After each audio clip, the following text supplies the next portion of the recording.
অন্নপূর্ণা ভান্ডার নিয়ে একটি গুরুত্বপূর্ণ আপডেট সামনে এসেছে। গতকালকে মাননীয় মুখ্যমন্ত্রী শুভেন্দু অধিকারী নবান্নে সাংবাদিক বৈঠকে অন্নপূর্ণা ভান্ডার নিয়ে সম্পূর্ণ গাইডলাইন প্রকাশ করলেন একদম ফাইনাল ভাবে। এখানে তিনি বলে দিয়েছেন কারা কারা এই অন্নপূর্ণা ভান্ডার প্রকল্পের টাকা পাবেন এবং কারা কারা এই প্রকল্পের থেকে বাতিল হবে। এই সব কিছু গুরুত্বপূর্ণ বিষয়গুলি আজকের এই ভিডিওতে আলোচনা করব একদম পরিষ্কার ভাবে। তাই আপনারা অন্নপূর্ণা ভান্ডারে যারা আবেদন করেছেন তারা ভিডিওটি শেষ পর্যন্ত অবশ্যই দেখবেন, কারণ মুখ্যমন্ত্রী শুভেন্দু অধিকারী স্পষ্ট করে জানিয়ে দিয়েছেন যে অন্নপূর্ণা ভান্ডার প্রকল্পে কারা 17 আগস্টেই টাকা পেয়ে যাবেন এবং কাদের কিছুদিন দেরি হবে আর কারা এই তালিকা থেকে বাদ পড়বেন। তো আপনাদের আমি বলবো যে পুরো ভিডিওটি শেষ পর্যন্ত অবশ্যই দেখুন, এই সব গুরুত্বপূর্ণ বিষয়গুলি একদম পরিষ্কার ভাবে আপনাদের বুঝিয়ে দেব। তো চলুন ভিডিওটি শুরু করি। প্রথমেই বলে রাখি যে আপনারা তো প্রত্যেকেই জানেন যে অন্নপূর্ণা ভান্ডার নিয়ে 17ই আগস্ট যে অন্নপূর্ণা ভান্ডার প্রকল্পের টাকা দেওয়া হবে বলে মাননীয় মুখ্যমন্ত্রী ঘোষণা করে দিয়েছেন। তিনি বলেছেন যে প্রকৃত যোগ্য মহিলা যারা রয়েছেন, যাদের ভেরিফিকেশন কমপ্লিট হয়ে গেছে, তাদের 17ই আগস্ট এই অন্নপূর্ণা ভান্ডার প্রকল্পের 3000 টাকা ব্যাংকে দিয়ে দেওয়া হবে। তবে এবার প্রশ্ন হলো কারা এই অন্নপূর্ণা ভান্ডার প্রকল্পের টাকাটা পাবেন না, কাদের সম্পূর্ণভাবে বাতিল করে দেওয়া হলো। তবে আপনারা যারা যারা অন্নপূর্ণা ভান্ডার প্রকল্পে আবেদন করেছেন এবং আপনারা যদি যোগ্য হয়ে থাকেন, যদি 17ই আগস্ট আপনার অ্যাকাউন্টে টাকা না ঢুকে, তার মানে এই নয় যে আপনার আবেদন বাতিল হয়ে গেছে। আস্তে আস্তে আপনার অ্যাকাউন্টেই এই অন্নপূর্ণা ভান্ডার প্রকল্পের টাকা দিয়ে দেওয়া হবে। তবে যারা যারা 10 জুলাইয়ের মধ্যে আবেদন করেছিলেন তারা তো 17ই আগস্টে টাকাটা পাবেন, কিন্তু যারা 10 জুলাইয়ের পরে মানে 11 জুলাই থেকে 31 জুলাইয়ের মধ্যে আবেদন করেছেন তারা কিন্তু 17ই আগস্ট টাকা পাবেন না। তাদের এখনো যাচাইকরণ চলছে আবেদনপত্র, তাই তাদের কিছুদিন দেরি হবে।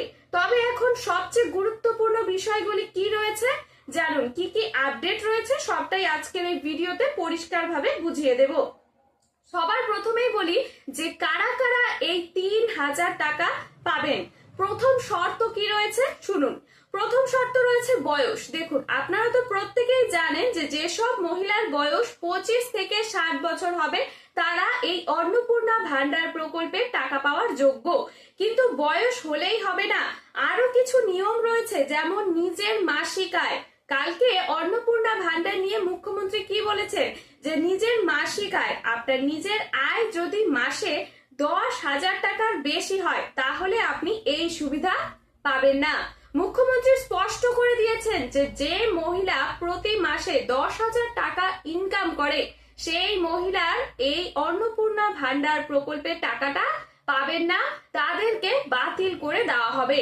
এরপর রয়েছে, ধরুন যে আপনার বয়স যদি 40 বছর এবং আপনি কোনো কাজ করে মাসে 8,000 টাকার মতো আয় করেন, এক্ষেত্রে শুধু যে 8,000 টাকা ইনকাম করলেই আপনি বাদ যাবেন না, আপনাকে বাকি যোগ্যতার শর্ত পূরণ করতে হবে। কিন্তু নিজের মাসিক আয় যদি 10,000 টাকার বেশি হয় তাহলে আপনি কিন্তু এই অন্নপূর্ণা যোজনার টাকাটা পাবেন না। এরপর রয়েছে পরিবারের আয়কর বিষয়। এখানেও মুখ্যমন্ত্রী কি বলেছেন, যে পরিবার আয়কর দেন, এখন যেসব পরিবার আয়কর দেন সেই পরিবার অন্নপূর্ণা ভান্ডারের সুবিধা বাইরে থাকবে, তারা কিন্তু অন্নপূর্ণা যোজনার টাকাটা পাবেন না। এবার সরকারি চাকরির বিষয়টাও একটু ভালো করে বুঝে নিন যে কেন্দ্র বা রাজ্য সরকারের নির্দিষ্ট স্থায়ী চাকরি, পঞ্চায়েত, পৌরসভা অথবা সরকারি ও সরকারি সাহায্যপ্রাপ্ত শিক্ষা প্রতিষ্ঠানের স্থায়ী কর্মীদের ক্ষেত্রে এই অন্নপূর্ণা ভান্ডারের সুবিধা পাওয়া যাবে না, তাদেরকেও বাতিল করে দেওয়া হলো। কিন্তু এখানে একটা গুরুত্বপূর্ণ ছাড় রয়েছে, পরিবারে কেউ যদি ক্যাজুয়াল বা চুক্তিভিত্তিক কর্মী হন তাহলে শুধুমাত্র সেই কারণে পরিবারের মহিলা কিন্তু বাদ যাবেন না। এখন পরিবারের পুরুষ যদি চুক্তিভিত্তিক চাকরিগুলো করেন তাহলে কিন্তু তার যে স্ত্রী থাকবে তিনি কিন্তু এই অন্নপূর্ণা ভান্ডারের টাকাটা পাবেন তাদের কিন্তু বাতিল করে দেওয়া হবে না, কিন্তু মহিলা যদি নিজে 10,000 টাকার বেশি ইনকাম করেন তাহলে তিনি এই অন্নপূর্ণা ভান্ডার টাকাটা পাবেন না। তাহলে এই বিষয়টি পরিষ্কার হলো।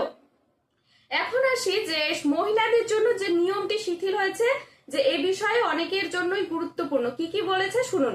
যে আগের গ্রামীণ এলাকায় বাড়ির ক্ষেত্রে 3 কক্ষের পাকা বাড়ি নিয়ে যে শর্ত ছিল সেটি এবার বাতিল করে দেওয়া হলো। মানে যে আপনার 3 কক্ষের পাকা বাড়ি আছে বলেই আপনি অন্নপূর্ণা ভান্ডারের টাকা পাবেন না, এখন এমনটা আর নিয়ম নেই, সেটা বাতিল করে দেওয়া হয়েছে। তবে এর মানে এই নয় যে গ্রামের প্রত্যেকটি মহিলাই এই অন্নপূর্ণা ভান্ডারে টাকা পাবেন। এখানে যে শর্তগুলো রয়েছে সেই শর্তগুলো পূরণ করতে হবে। এরপর আসি যে পিএম কিষাণ নিয়ে কি ঘোষণা করলেন মুখ্যমন্ত্রী। দেখুন, আপনার পরিবারে যদি পিএম কিষাণের টাকা পায় তাহলে শুধুমাত্র পিএম কিষাণ পাওয়ার কারণে অন্নপূর্ণা ভান্ডারের টাকা কিন্তু বন্ধ হবে না। ধরুন যে আপনার পরিবার কৃষক পরিবার এবং পিএম কিষাণের সুবিধা পাচ্ছে, আপনি যদি অন্নপূর্ণা ভান্ডারের অন্যান্য যোগ্যতার শর্ত পূরণ করেন তাহলে শুধু পিএম কিষাণ পাওয়ার কারণে আপনি কিন্তু বাদ পড়বেন না, এ বিষয়ে কিন্তু মুখ্যমন্ত্রী স্পষ্ট বলে দিয়েছেন। এরপর গুরুত্বপূর্ণ অংশ হলো কারা এই অন্নপূর্ণা ভান্ডারের 3,000 টাকা পাবেন না, কাদের সম্পূর্ণভাবে বাতিল করে দেওয়া হলো। দেখুন, এগুলো ভালো করে মনে রাখবেন যে আপনার বয়স যদি 25 থেকে 60 বছরের, মানে 25-এর কম এবং 60 বছরের বেশি হয় তাহলে তো অন্নপূর্ণা ভান্ডারের টাকাটা পাবেন না। আবার মাসিক আয় যদি 10,000 টাকার বেশি হয় তাহলেও এই অন্নপূর্ণা ভান্ডারের টাকাটা পাবেন না, বাতিল করে দেওয়া হবে। আবার পরিবারের কেউ যদি আয়কর দিলে সেই পরিবারও কিন্তু এই অন্নপূর্ণা ভান্ডারের টাকাটা পাবে না, মানে তার স্ত্রী। কিন্তু বাড়িতে যদি তার মনে করেন বোন রয়েছে, তার বৌদি রয়েছে, তারা কিন্তু অন্নপূর্ণা ভান্ডারের টাকাটা পাবেন। এরপর আরেকটা বিষয় গুরুত্বপূর্ণ, যে আপনার আবেদন যদি এখনো ভেরিফিকেশন থাকে, এখনো তো আবেদন অ্যাপ্রুভ হয়নি, এখনো ভেরিফিকেশন চলছে, তাহলে এই কিস্তির টাকা আসতে কিছুটা দেরি হবে, অর্থাৎ শুধু ফর্ম জমা করলেই টাকা নিশ্চিত হবে না। আচ্ছা, এরপর রয়েছে যে আপনার আবেদন যাচাই হবে, আপনি যোগ্য কিনা সেটি দেখা হবে, তারপর আপনাকে টাকা দেওয়া হবে। তাই আপনারা নিশ্চিন্তে থাকুন, আপনাদের ভেরিফিকেশন কমপ্লিট হয়ে গেলে, অ্যাপ্রুভ হয়ে গেলে আপনি অন্নপূর্ণা ভান্ডারের টাকাটা অবশ্যই পাবেন, ঘোষণা করে দিয়েছেন কিন্তু মাননীয় মুখ্যমন্ত্রী শুভেন্দু অধিকারী। কিন্তু এখানে আরেকটি বিষয় মুখ্যমন্ত্রী ঘোষণা করেছেন যে প্রতিবন্ধী ভাতার ক্ষেত্রে নিয়মটা একটু আলাদা। প্রতিবন্ধী ভাতা নিয়ে কি বলেছে, যে যারা প্রতিবন্ধী তাদের প্রতিবন্ধী ভাতার পাশাপাশি অন্নপূর্ণা ভান্ডারে পুরো 3,000 টাকা পাবে বলে জানানো হয়েছে।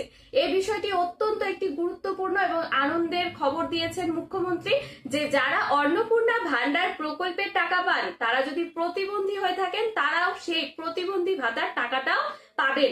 মানে টোটাল উনি 1,500 এবং অন্নপূর্ণা ভান্ডারের 3,000 টাকা, মানে মোট টাকা পাবেন 4,500 টাকা। এটা অত্যন্ত খুশির খবর। তাই এখানে বিধবা ভাতা এবং প্রতিবন্ধী ভাতার কিন্তু নিয়মটা আলাদা। বিধবা ভাতারা কিন্তু পাবে না, শুধুমাত্র প্রতিবন্ধী যারা রয়েছেন তারাই একসাথে এই দুটো টাকা পাবেন। আরেকটা কথা অবশ্যই মনে রাখবেন যে 17 আগস্ট টাকা দেওয়া শুরু হচ্ছে, মানে সবার অ্যাকাউন্টে 17 আগস্ট টাকা ঢুকবে না, এটা আপনার বললাম। তবে আপনারা যদি অন্নপূর্ণা ভান্ডারে টাকা পাওয়ার জন্য শুধু তারিখের দিকে তাকিয়ে না থেকে আপনার ব্যাংক অ্যাকাউন্ট ডিটেলস, নিজের আবেদন এবং ব্যাংকের সব তথ্য সঠিক আছে কিনা অবশ্যই যাচাই করে নিন। কিন্তু সময় খুবই মানে কাছে চলে এসছে, 17 আগস্ট আর কয়েকদিন পরে চলে আসবে। আপনারা এই তথ্যগুলো দেখে রাখুন যে আপনার আবেদন সব ঠিক আছে কিনা, আপনার ব্যাংকের তথ্য সব ঠিক আছে না, এই বিষয়গুলো অবশ্যই নজরে রাখুন। তবে আপনি যদি এই চ্যানেলটিতে নতুন হয়ে থাকেন, এরকমই আরো যদি সরকারি গুরুত্বপূর্ণ আপডেট পেতে চান তাহলে আমাদের এই চ্যানেলটি অবশ্যই সাবস্ক্রাইব করবেন, আর ভিডিওটি ভালো লাগলে লাইক করবেন, শেয়ার করবেন। ধন্যবাদ, ভালো থাকবেন, সুস্থ থাকবেন, দেখা হবে পরবর্তী গুরুত্বপূর্ণ আপডেটে।